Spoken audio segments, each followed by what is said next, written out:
There's a quiet moment that happens to a lot of people in their early 30s.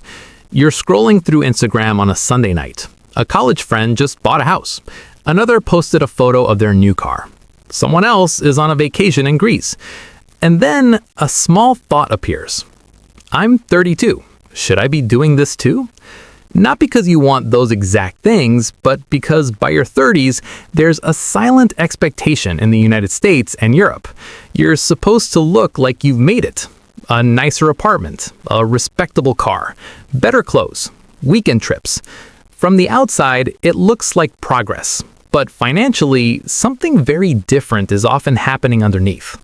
The typical scenario. Let's imagine someone named Daniel.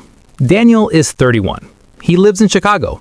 He works in marketing and earns about $75,000 a year. That sounds comfortable. But after taxes, healthcare, and retirement deductions, Daniel actually takes home around $4,200 per month. Now, let's look at a fairly normal lifestyle. Rent for a one-bedroom apartment, $1,700.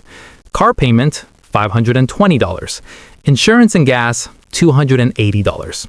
Student loan payment, $350. Groceries and basic living, $500. Phones, subscriptions, and internet, $150.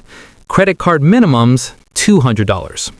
Already, we're at $3,700 per month, and we haven't included restaurants, social events, travel, clothes, or emergencies.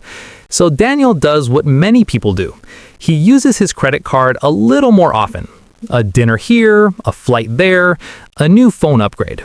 Nothing dramatic, just small decisions that help him keep up with the lifestyle people around him seem to have. From the outside, Daniel looks like he's doing well, but financially, his margin is almost zero. Here's where the hidden cost appears.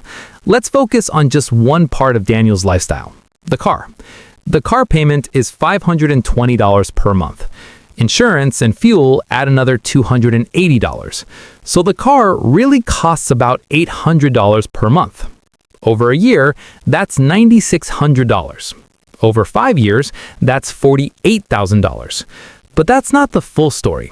If that same $800 per month were invested instead, earning a modest 7% annual return, after 10 years, it could grow to around $138,000. So the real cost of the car isn't just the payment. It's the future money that quietly disappears. And this math doesn't only apply to cars. It applies to upgrading apartments, frequent travel, designer brands, and lifestyle choices that signal success but delay financial stability. The psychology behind it. The strange thing is most people making these choices are not irresponsible. They're reacting to something deeply human. By your 30s, life becomes visible. Your career, your home, your lifestyle, they all become signals of whether you're on track. And modern life constantly broadcasts other people's signals. Social media, LinkedIn promotions, group chats about vacations. Even casual conversations with friends can subtly turn into comparisons. So people start buying proof of progress. A nicer car proves your career is moving forward. A better apartment proves adulthood is working. Better clothes, frequent travel, proves you're enjoying life. The purchases feel logical in the moment because they're not really about the item. They're about belonging to the timeline everyone else seems to be following. The long-term impact. The problem isn't one expensive decision. It's the accumulation of many reasonable ones.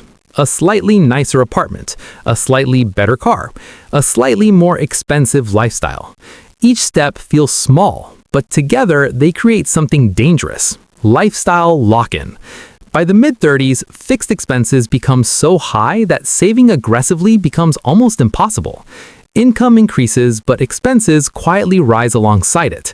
And suddenly, someone earning $90,000 or even $100,000 still feels financially tight. Not because they're doing badly, but because they built a life designed to look stable rather than create stability.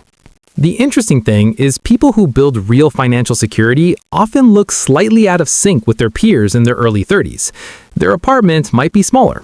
Their car might be older. Their lifestyle upgrades happen slower. But there's a different calculation happening in their mind. Instead of asking, "Can I afford this monthly payment?" they quietly ask a different question. What does this cost me in future freedom? Freedom to change careers, freedom to take time off, freedom to invest more aggressively. To them, money isn't just spending power, it's optionality. And protecting that optionality often means delaying visible success, at least for a while.